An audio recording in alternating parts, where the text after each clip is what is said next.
Shalom, shalom, shalom. Que Dieu vous bénisse richement. J'espère que vous allez bien.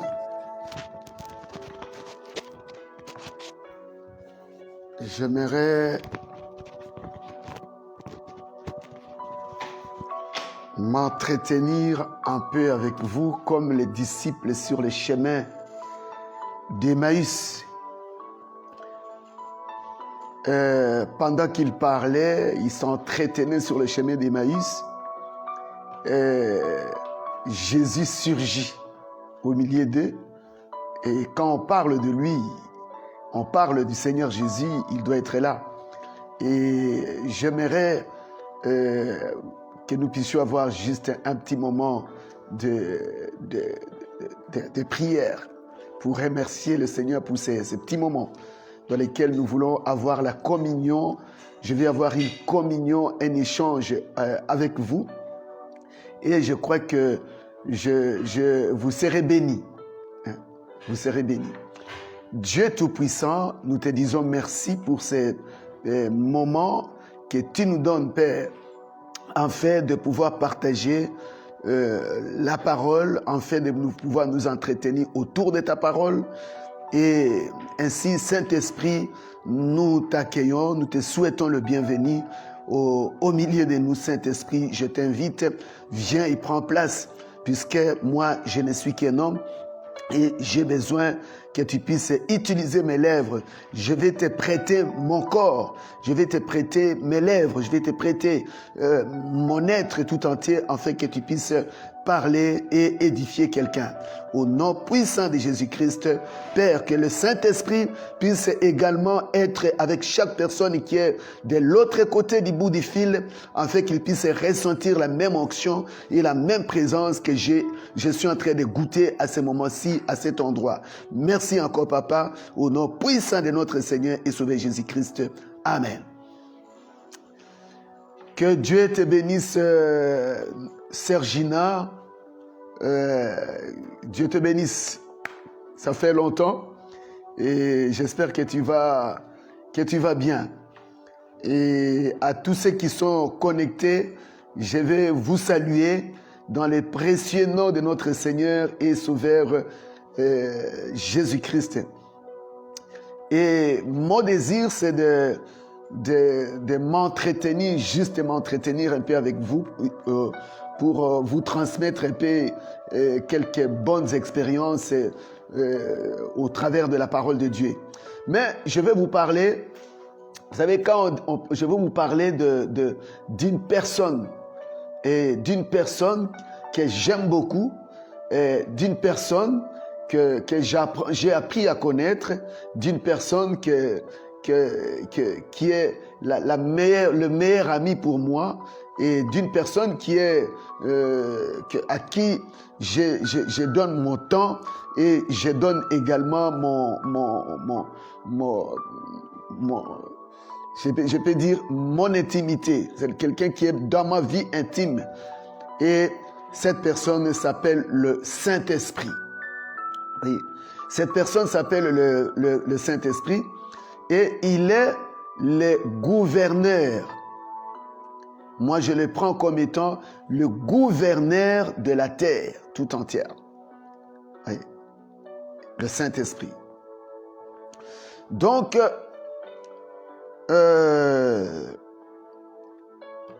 mon exhortation va aller au passage de Zacharie chapitre 4. Zacharie chapitre 4, au verset 5. L'ange qui me parlait me répondit: ne sais-tu pas ce que signifient ces choses? J'ai dit: non, mon Seigneur. Alors il reprit et me dit: c'est ici la parole que l'Éternel adresse à Zorobabel. Ce n'est ni par la puissance, ni par la force, mais c'est par mon esprit, dit l'Éternel des armées. Qui es-tu, grande montagne devant Zorobabel? Tu seras aplani. Il portera la pierre principale au milieu des acclamations. Il portera la pierre principale au milieu des acclamations. Grâce, grâce pour elle. Donc, je vais parler du Saint-Esprit comme étant le gouverneur, c'est-à-dire le dirigeant. C'est lui qui contrôle ces mondes, c'est lui qui dirige ces mondes. Il se nomme le Saint-Esprit de Dieu. Et c'est lui dont Jésus a dit, je m'en vais, je ne vous laisserai pas orphelins, mais je vous enverrai un autre consolateur qui restera avec vous et qui demeurera avec vous et qui sera même en vous. Voyez. Et c'est une promesse suprême comme avant que Jésus ne vienne. Donc la promesse a été donnée depuis l'Ancien Testament du temps de Moïse. L'Éternel, votre Dieu, vous enverra un prophète comme moi. Et ce prophète, c'était le Seigneur Jésus-Christ. Et nous voyons que dans chaque représentation de l'Ancien Testament, chaque outil, ustensile représentait le Seigneur Jésus-Christ. Et tous les yeux de prophètes et de patriarches étaient plongés pour voir les jours du Messie, qui était un grand jour. Et ce n'est pas étonnant que le sacrificateur Élie, voyez, que le sacrificateur Élie pouvait déclarer, laisse ton serviteur s'en aller en paix, puisqu'aujourd'hui, donc, mes yeux ont vu ton salut, le fait qu'il ait consacré l'enfant, le fait qu'il ait consacré le bébé Jésus, pour lui, c'était la promesse de toute une vie. Voyez, c'était le défi de toute une vie. Et nous voyons également Anne qui conduit par l'Esprit de Dieu, commençait à prophétiser. Donc tout convergeait vers la personne de Christ. Voyez?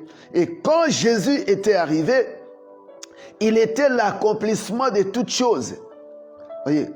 Et même quand il mourait à la croix, des centaines de prophéties s'accomplissaient au même moment quand Jésus était entré, les jours où il fut livré avant même d'arriver à la croix, de multitudes de prophéties s'accomplissaient. C'est de lui que David disait, mon Dieu, pourquoi m'as-tu abandonné? Voyez, c'est de lui qu'il a été dit que non, voilà, mon fils séjournera en Égypte. Voyez, quand nous avons vu que Marie et Joseph ont fui avec les bébés en Égypte. Donc toutes les Écritures, si tu lis la Bible et que tu ne vois pas Jésus, c'est qu'il y a quelque chose qui ne va pas. Voyez, si tu lis la Bible et tu ne vois pas le Seigneur Jésus, c'est qu'il y a quelque chose qui ne va pas. Voyez, donc Jésus, on doit le retrouver depuis la couverture de la Bible ici jusqu'au dernier livre d'Apocalypse. Ça ne parle que de Jésus et de Jésus. Il est l'unique thème de la Bible. Amen. Mais quand il est venu et qu'il a accompli sa mission, il a déclaré tout est accompli. Personne ne peut dire que Jésus n'a pas fini sa mission, puisque Jésus a fini sa mission ici-bas. Et le reste du travail, il l'a laissé à l'Église. Il a laissé le reste du travail à l'Église. Il a formé l'Église afin que l'Église puisse poursuivre son travail.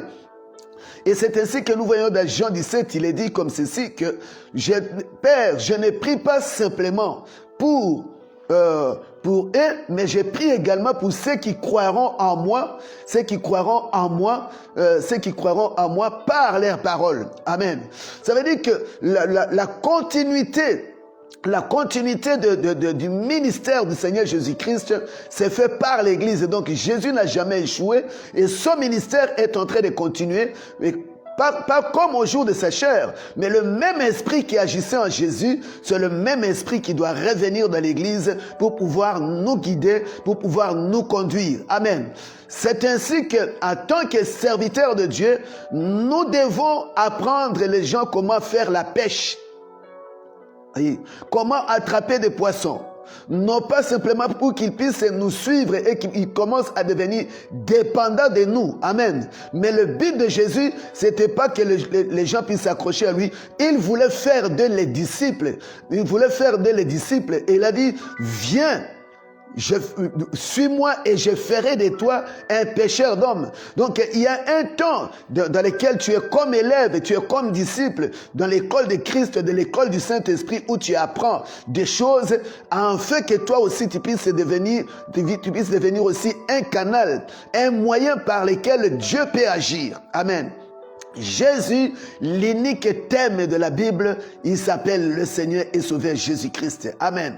Et ainsi, le jour de son ascension, il est parti.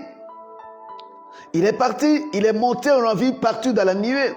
Mais le jour de la Pentecôte, il est revenu ici sur la terre sous forme du Saint-Esprit. C'est pourquoi il a dit, je m'en vais, je vous enverrai un autre consolateur qui restera avec vous, et il restera avec vous jusqu'à la fin des temps. Voyez. Et il sera avec vous jusqu'à la fin des temps. Il dit, encore un peu de temps, le monde ne me verra plus, mais vous me verrez, puisque je serai avec vous et je serai même en vous. Donc, Jésus est encore présent aujourd'hui, mais simplement, il a changé de masque. Il a changé de forme. Il est retourné à la forme originale, qui est ce qui s'appelle la colonne de feu, qui s'appelle le Saint-Esprit de Dieu. Amen. Et raison pour laquelle il n'a pas laissé un homme pour diriger l'Église. Il n'a pas laissé l'Église entre les mains des hommes. Il a laissé l'Église entre les mains du Saint-Esprit, qui est le gouverneur de l'univers. Amen. Il est celui qui contrôle les grandes économies de ce monde. Amen. Et laisse-moi te dire, ma sœur, mon frère, tu peux manquer toutes choses ici-bas, mais ne rate jamais, ne manque jamais de connaître et de faire la rencontre avec la meilleure personne que je peux te recommander ici-bas, le meilleur médecin, le meilleur ami, qui se nomme et qui s'appelle le glorieux Saint-Esprit, que je salue chaleureusement et qui est avec moi ici pendant que je suis en train de parler. Voyez. Donc, le Saint-Esprit, il est la vie même de l'Église. Il est l'essence même de l'Église. Le Saint-Esprit, il est la nature même de Dieu. Voyez, et le Saint-Esprit, c'est la personne la plus importante sur cette planète. Mais également la personne la plus puissante de ce monde. Amen. Et ainsi, comme nous avons lu dans le livre de Zacharie, déjà au premier verset, la Bible dit comme ceci. L'ange qui me parlait rêvait et me réveilla comme un homme qu'on le réveille de son sommeil. Et il me dit, que vois-tu? Je répondis, je réponds, je regarde et voici, il y avait un chandelier tout en or. Amen. Et laissez-moi juste vous dire ceci que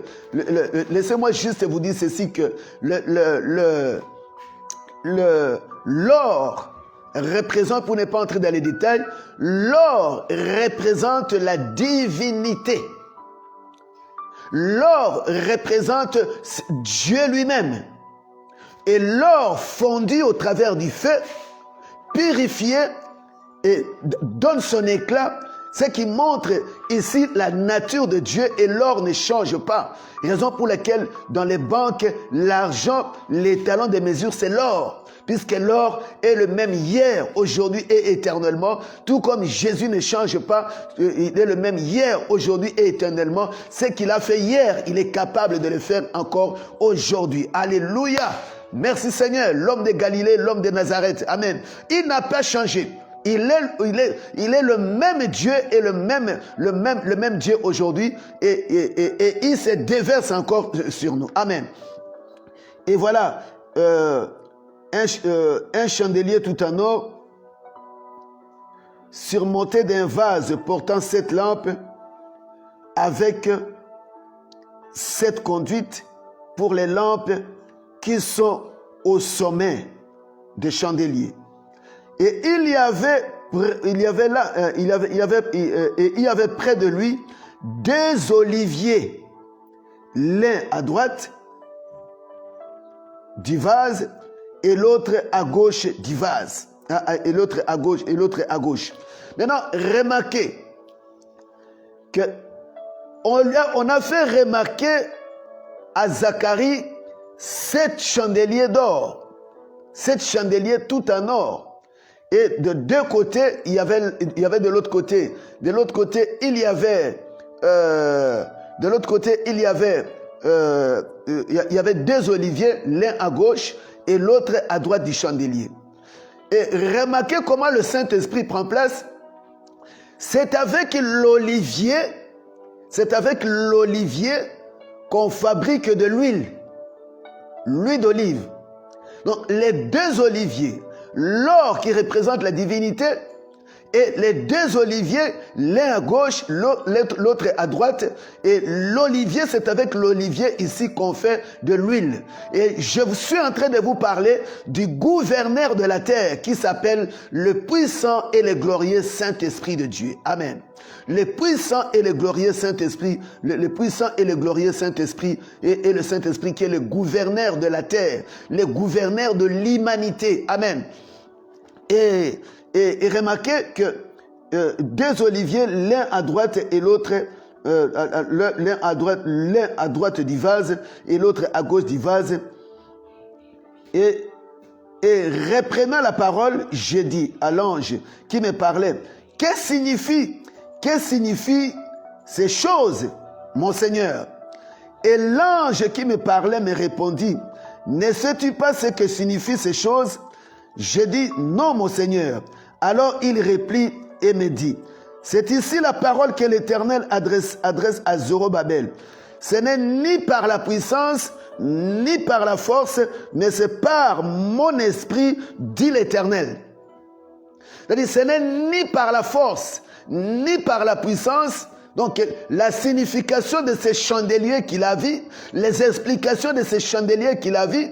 Donc, cela représente quoi? Ce n'est ni par la force, ni par la puissance, mais c'est par mon esprit, dit l'Éternel. Et remarquez la présence des oliviers. Un olivier à droite du vase, un olivier à gauche du vase. Avec l'olivier, on fabrique quoi? De l'huile d'olive. Et l'huile représente le Saint-Esprit. Tu ne peux pas t'échapper, mener une vie chrétienne. Tu ne peux pas conduire une église en tant que pasteur sans le Saint-Esprit. Tu ne peux pas être un homme d'affaires chrétien florissant sans le Saint-Esprit. Tu ne peux pas être un vrai businessman qui veut percer sans l'onction du Saint-Esprit. Si tu veux agir, associe-toi au Saint-Esprit de Dieu, qu'il soit ton associé, qu'il soit ton aide. Tu dois dépendre entièrement et totalement du Saint-Esprit. Et aujourd'hui, qu'est-ce que nous voyons? Les églises ont mis le Saint-Esprit dehors. Ils ont mis les gouverneurs dehors. Ils ont tout un tas de versets, tout un tas de citations de Frère Branham, tout un tas de théories, tout un tas de théories, tout un tas de philosophies, mais sans la manifestation de la présence de Dieu dans les églises. Pas étonnant que nous vivons tellement de tracas, tellement de malentendus, tellement de critiques, tellement de choses, puisque le Saint-Esprit a été mis dehors. Amen. Quand la mort s'était trouvée dans le pot au temps d'Akab, la mort était trouvée dans le pot, les prophètes ont dit, non, quelqu'un a été cueillir des coloquettes sauvages et ils ont préparé, et que les coloquettes sauvages, ça conduit à la mort. Et quelqu'un a dit, la mort est dans le pot, la mort est dans le pot. Ça veut dire que si vous prenez autre chose que le Saint-Esprit, ça va amener la mort. Il n'y aura pas de nouvelle naissance, il n'y aura pas de changement de vie, il n'y aura pas de succès dans le ministère, il n'y aura pas de succès dans les affaires. Si le Saint-Esprit est mis dehors. Amen. Et les prophètes ont dit, allez prendre un peu de la farine. Allez prendre un peu de la farine. Et ils ont pris de la farine, ils ont mis dans le pot et cela a assaini la nourriture. Amen. Cela a assaini la nourriture. Pour vous dire quoi? Frère, si nous écartons le Saint-Esprit dans nos églises, nous ne parlons pas du Saint-Esprit dans notre vie, dans nos foyers, dans notre société, si le Saint-Esprit a été mis dehors, comme au temps où Israël a réclamé un roi, alors que Dieu les conduisait au travers de la colonne de feu, ils avaient un prophète par qui Dieu parlait. La présence de Dieu, la Shekinah était là.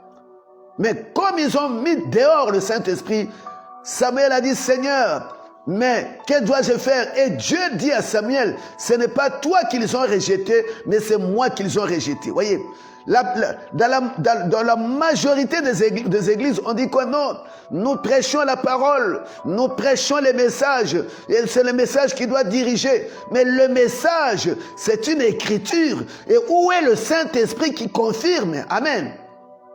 Où est le Saint-Esprit qui doit confirmer la parole? Amen. Puisque si nous parlons, puisque remarquez un peu je vais prendre ici juste une écriture dans Marc 16, dans Marc chapitre 16, Marc chapitre 16, le dernier verset.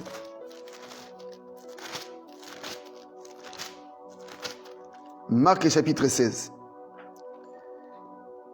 Le Seigneur, après les avoir, le dernier verset, le verset 19, le Seigneur, après leur avoir parlé, fit enlever au ciel et il s'assit à la droite de Dieu. Le dernier verset, c'est le verset 20. Et ils s'en allèrent prêcher partout. Le Seigneur travaillait avec eux et confirmait la parole par les miracles qui l'accompagnaient. Amen. Le Seigneur travaillait avec eux, c'est-à-dire que le Seigneur était monté, il était enlevé, mais le jour de la Pentecôte, il était revenu et il les accompagnait dans leur travail où il confirmait la parole par de signes et de miracles. Et nous voyons également le jour où, de la Pentecôte, après qu'ils aient été arrêtés, après qu'on les ait mis en prison, et quand ils sont sortis de prison, la Bible dit qu'ils ont prié et l'endroit dans lequel ils étaient avait tremblé. Mais quelle a été leur prière? Oui. Quelle a été leur prière? Leur prière a été quoi? Seigneur, regarde l'opposition qu'il y a. Comment Hérode et les pharisiens et les restes se sont ligués pour combattre tes desseins. Oui. Maintenant, étends ta main afin qu'il se fasse des signes et des miracles et des prodiges. Amen. Des signes, des prodiges et des miracles. Enfin, amen. Que la parole soit confirmée. Donc, frère, nous ne devons pas, même une infirmière qui a reçu la théorie de l'école, il doit descendre sur le terrain pour faire la pratique. On l'envoie également à l'hôpital, dans des maisons de repos, pour faire sa pratique. Donc, dans chaque métier. Et je vais vous dire la même chose, spirituellement.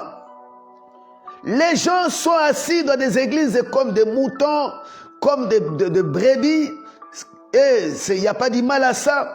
Et 2 ans, 3 ans, il n'y a pas quelqu'un qui a telle la maturité, il n'y a pas quelqu'un qui est élevé et qui peut dire, moi je suis loin. D'après les enseignements de mon pasteur, voici le niveau où je suis arrivé.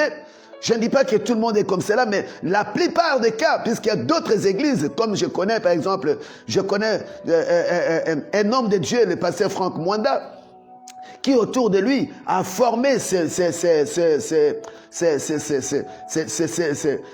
collaborateurs et qui les exerce au travail. Coup de chapeau, que le Seigneur bénisse l'homme de Dieu. Et il y en a aussi d'autres, mais la plupart des cas, on ne peut pas rendre le croyant dépendant de nous, mais on doit les rendre dépendants du Saint-Esprit. À chaque fois qu'ils ont un problème, ils doivent venir chez moi. À chaque fois qu'ils ont un problème, ils doivent venir chez moi. Non. Donc, ils doivent être enseignés comment se prendre en charge. Alléluia. Même Étienne Tshisekedi a parlé au Congo, il a dit non, prenez-vous à charge. Prenez-vous à charge. Prenez votre destin à charge. Il dit qu'un disciple ne va pas demeurer disciple éternellement. À un moment donné, il doit grandir et il doit aussi s'occuper de ses petits frères. Il doit aussi s'occuper de ses petits frères et de ses petites sœurs. Vous voyez? Donc, je ne sors pas de mon sujet. Le Saint-Esprit, le gouverneur. Pourquoi est-ce que nous avons des ennuis dans nos foyers, dans la société, dans les villes, dans les églises? C'est puisque nous avons mis le Saint-Esprit dehors. Est-ce que nous associons le Saint-Esprit dans ce que nous faisons? Est-ce que nous invitons le Saint-Esprit dans nos activités?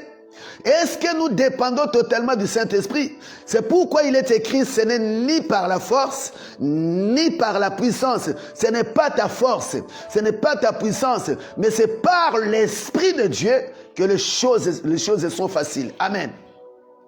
Raison pour laquelle Jésus a dit, ne sortez pas encore de Jérusalem, ne sortez pas de Jérusalem, mais attendez, restez là, jusqu'à ce que la promesse s'accomplisse. Restez là jusqu'à ce que vous puissiez obtenir les réalités infaillibles du Dieu vivant. Demeurer dans sa présence. Alléluia. Merci Seigneur. Et j'aimerais ainsi juste vous lire quelque chose dans la prédication de William Branham intitulée « Une vie cachée » de 1955. Et écoutez ce qu'il dit.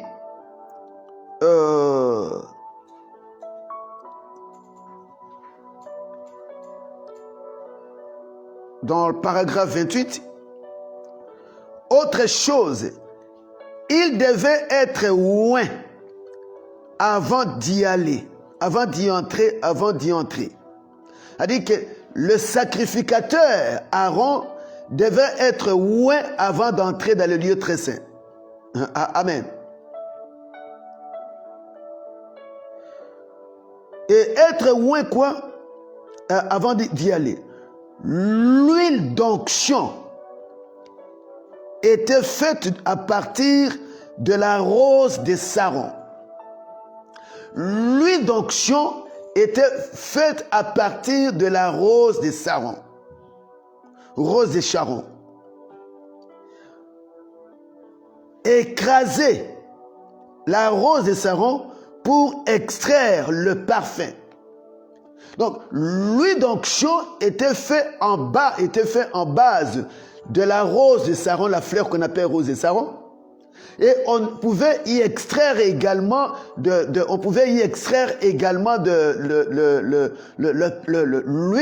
et le parfum en même temps. Amen.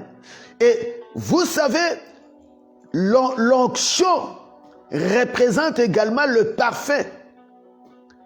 Quand tu es loin, où tu as mis du parfum, tu contamines ton entourage. Tu contamines tout ce qui est autour de toi. Pourquoi? Puisque tu as du parfum. Et il y a du parfum qui sentent vraiment tellement bon, comme le Emporio, comme le Versace, comme donc des grandes qualités comme le Opium. Une fois que tu l'as mis, si tu salues quelqu'un, ça reste même dans le main. Vous voyez? Et ça reste même dans le main. Et l'onction du Saint-Esprit de Dieu est représentée ici par le parfum. Vous voyez? Et quand tu es loin de ce parfum-là, au fait, l'atmosphère de tout ce qui t'entoure est contaminée par cette onction, est contaminée par ce parfum. Amen. Et de la même manière, l'huile également qui vient de la rose de Saron, l'huile également dans laquelle la personne devrait être imbibée de cette huile-là, représente l'onction du Saint-Esprit de Dieu. Alléluia. Tu ne peux pas aller exercer un travail du Seigneur, aller faire quoi que ce soit sans l'onction. Puisque l'onction, c'est la capacité qui te permet ta réussite. L'onction, c'est la capacité qui rend la capacité qui rend les choses faciles. L'onction, c'est la capacité qui te rend capable à mener une vie chrétienne sans effort par particulier, puisque ça devient la nature qui est en toi. Voilà pourquoi, frères et sœurs, nous devons réclamer la présence de Dieu dans la ville. Nous devons réclamer la présence de Dieu dans les villes dans lesquelles nous vivons. Nous devons réclamer la présence de Dieu dans nos foyers. Nous devons réclamer la présence de Dieu dans nos églises. Sans le Saint-Esprit dans nos églises, les églises seront déchirées par des conflits. Les églises seront déchirées par des conflits. Sans le Saint-Esprit, tu ne pourras jamais avancer. Sans le Saint-Esprit, tu continueras à chasser les démons toute ta vie. Puisque le Saint-Esprit, c'est la sécurité. Rappelez-vous, sur les chevaux, on appliquait de l'huile. Sur les chevaux, on appliquait de l'huile. Pourquoi? Pour que les mouches, les parasites ne viennent pas se poser sur les chevaux. Voyez, ceux qui ont fait les études des chevaux les savent. Donc, si vous ne voulez pas que les parasites, les bestioles viennent se poser sur le cheval, qu'est-ce qu'on fait? On mettait une certaine sorte d'huile. Amen. Mais si vous voulez éloigner, vous voulez vous immuniser contre les démons, alors vous devez être oint. Et vous devez aussi avoir le parfum de la rose de Saron. Et Jésus est la rose de Saron. Et d'où vient ce parfum de la rose de Saron? La rose de Saron, c'était une fleur. Pour obtenir l'huile, pour obtenir le parfum, on devrait écraser la rose de Saron. Et Jésus a été écrasé au calvaire. Il a été écrasé, il a été brisé au calvaire. Là, au calvaire, il a déchiré l'ordonnance qui te condamnait. Amen. Et il a livré publiquement en spectacle les puissances de ténèbres. Alléluia. Et en fait que le Saint-Esprit vienne habiter en toi. Donc, les plus grands secrets, c'est le Saint-Esprit dans la vie de quelqu'un. Sans le Saint-Esprit, tu ne feras pas long feu. Raison pour laquelle, ma soeur, mon frère, ce n'est ni par la force, ni par la puissance. Zacharie, chapitre 4, verset 6. C'est ici la parole que l'Éternel adressa à Zorobabel. Ce n'est ni par la force, ni par la puissance, ni par la force, mais c'est par mon esprit, dit l'Éternel. Rappelez-vous que Samson a été oint. L'esprit de l'onction de Dieu. Rappelez-vous que David a été oint de l'esprit de Dieu. Rappelez-vous que Saül a été oint de l'esprit de Dieu. Une fois que tu es oint, rien ne pourra t'arrêter. Cherche l'onction au lieu de chercher des connexions charnelles. Cherche la présence de Dieu au lieu de chercher les hommes. Alors tu marcheras dans la victoire et tu réussiras. Que le Seigneur te bénisse richement. Le Saint-Esprit, c'est le gouverneur. C'est le meilleur ami. Le Saint-Esprit, c'est la rose de Saron. Le Saint-Esprit, c'est le Seigneur Jésus. Le Saint-Esprit, c'est les sceaux. Le Saint-Esprit, c'est qui encore? C'est la circoncision. C'est la marque. C'est ce qui te différencie des autres. Que le Seigneur te bénisse richement. Et à la fin de cette prédication, je n'aimerais pas que tu puisses dire non, je sais maintenant qui est le gouverneur, qui est le Saint-Esprit, qu'est-ce qu'il fait. Il ne s'agit pas de te donner des informations, c'est de te pousser à avoir une expérience, de te pousser à le chercher, de te pousser à l'aimer. Précieux Saint-Esprit, laisse-moi te remercier pour l'œuvre que tu fais dans ma vie. Précieux Saint-Esprit, laisse-moi te remercier pour la direction que tu as prise. Depuis que tu as pris les règnes, que tu as pris la direction de ma vie, les choses ont changé. Saint-Esprit, je m'abandonne entièrement à toi. Je m'efface complètement. J'abandonne ma volonté. J'abandonne, Saint-Esprit, mes raisonnements. Et je vais te laisser la première des places. Esprit du Seigneur, mais voici, viens, prends contrôle. Prions. Dieu Tout-Puissant, après cette petite exhortation dans laquelle j'ai parlé de toi, dans la personne du Saint-Esprit,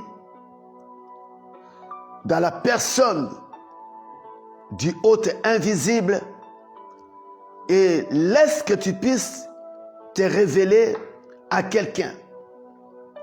Car il est vrai que nous faisons des choses et nous te mettons des fois de côté. Nous ne t'associons pas, nous ne t'invitons pas, nous ne te donnons pas la direction. Et la raison pour laquelle nous échouons, puisque nous essayons de faire les choses par nous-mêmes. Et nous te demandons pardon, Saint-Esprit, toi qui nous as été légué, toi qui nous as été donné, puisque Jésus savait que nous allons échouer si nous ne nous associons pas à toi. Ainsi, Esprit du Seigneur, révèle-toi à quelqu'un cet après-midi. Révèle-toi à quelqu'un, Saint-Esprit, cet après-midi. Viens nous redonner ta sagesse. Viens nous redonner ton intelligence. Viens nous révéler Jésus-Christ. Et viens donner la louange et la gloire à notre Seigneur et Sauveur Jésus-Christ. Merci Seigneur Jésus. Sois béni, sois loué. Alors que Père, je te rends grâce pour ces moments et je te prie maintenant de guérir quelqu'un là où il est, s'il est malade à ce moment-ci. Guéris les malades.